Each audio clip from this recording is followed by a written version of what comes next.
Hi there, and thank you so much for joining me again. If you've been watching my channel lately, you probably noticed that I've been on something of a MIDI controller review spree lately, trying out some amazing new devices coming out like the Newsite Drop and the Oxy Instruments E16. In both of those videos, something that stood out to me in the comments section was the amount of people telling me that I should give the Novation Launch Control XL3 a shot.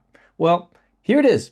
And especially now that it just got a firmware update, I want to share what I think makes it special, as well as a wish list of features I think Novation could add to make it an even more powerful competitor in the MIDI market. Before we start, please know that Novation sent me Launch Control XL3 at no cost, but they're not paying me, nor do they have any say in the contents of this video.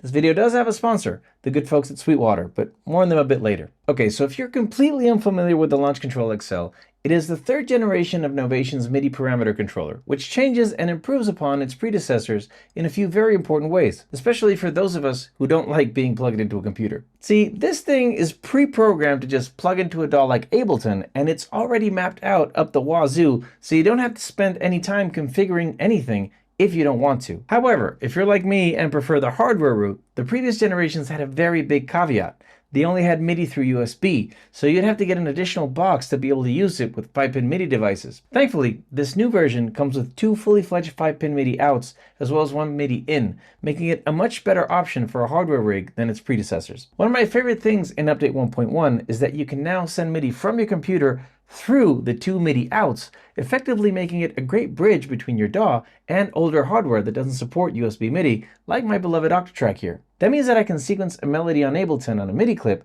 and then just send it out through the launch control into my Octatrack, as well as sync it up to my Ableton project's clock without the need of another adapter. So I can control the volumes here, I can arm or disarm, solo, whatever, and more importantly, I can just press play. And now everything is synced up and being controlled with the launch control, Octatrack and Ableton, all from this surface. Also worth noting in the update is that MIDI sent to the DIN input can now be filtered by channel and output on a specified channel and be applied per custom mode basis. The launch control also supports custom instrument mappings, and if you go into Novation's components plugins, there are already a few for the Octatrack and the OPXY, which was a very nice surprise. So on my launch control, for example, if I go into mode, number 9 is OPXY mixer, number 10 OPXY track, number 11 Octatrack effect, and 12 is Octatrack amp and mixer. You can of course further customize these to your liking, but you can't do it directly on the device as it doesn't allow you to customize parameters or use MIDI learn on the hardware. You'll always need to go to Novation's components when you want to change something. But speaking of Novation's components, I really found the software very intuitive to use, and programming a custom mode to control my Zoom L6 took me just a few minutes, and I have it right here. So here are my volume controls, my panning. I also like that when I name these, the name pops up on the tiny screen later on. What's really cool about this mode implementation is that I can quickly shift between my Octatrack and my Zoom L6. So for example, I can play around with a filter, then I can go into my mixer, and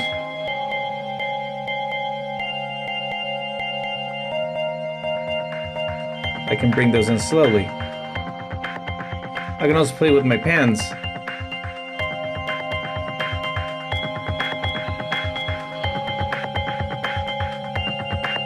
And then I go back into my Octatrack. Pretty cool. By the way, if you're thinking of grabbing one of these for yourself, how about checking out my good friends over at Sweetwater? Sweetwater is one of the biggest names in the music gear game, and they have an extensive selection of synths, group boxes, guitars, basses, and of course, MIDI controllers. They offer easy and fast shipping options, as well as international shipping, and I've been a happy customer of theirs long before I had a YouTube channel. When you buy your gear at Sweetwater using my link in the description below, your gas helps support my channel so I can keep making these videos for you. Thank you, Sweetwater, for supporting me and other creators like me. Now, back to the video. Now, another big improvement over the Mark II is the addition of this small screen.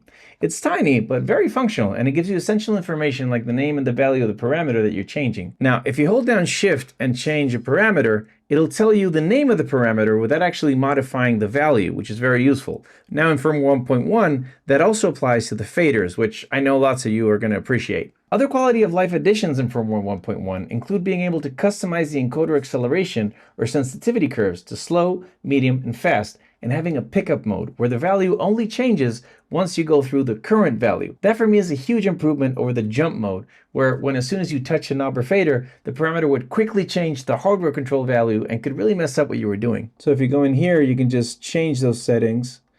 For example, coder, fast, medium, slow. I like to leave it in medium, or pickup and jump mode.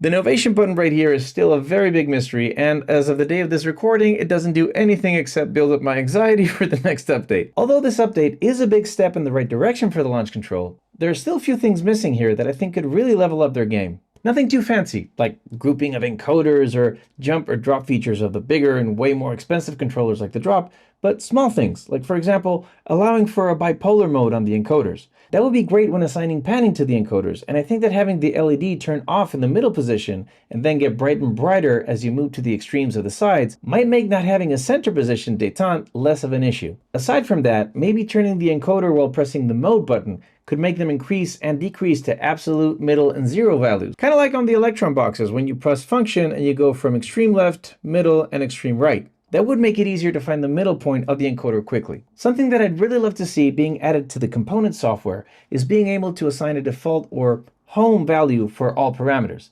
That way, when you turn on the device for the first time, you could have all the parameters in 64 right down the middle, for example. And then maybe add a reset function on the hardware so you could restart everything to default mode and return everything to a safe setting. All in all, I feel that the launch control is a very powerful MIDI controller at a third of the price of lots of its competition. It might not have all the bells and whistles of some of its more expensive counterparts, but it gets the job done nicely and efficiently.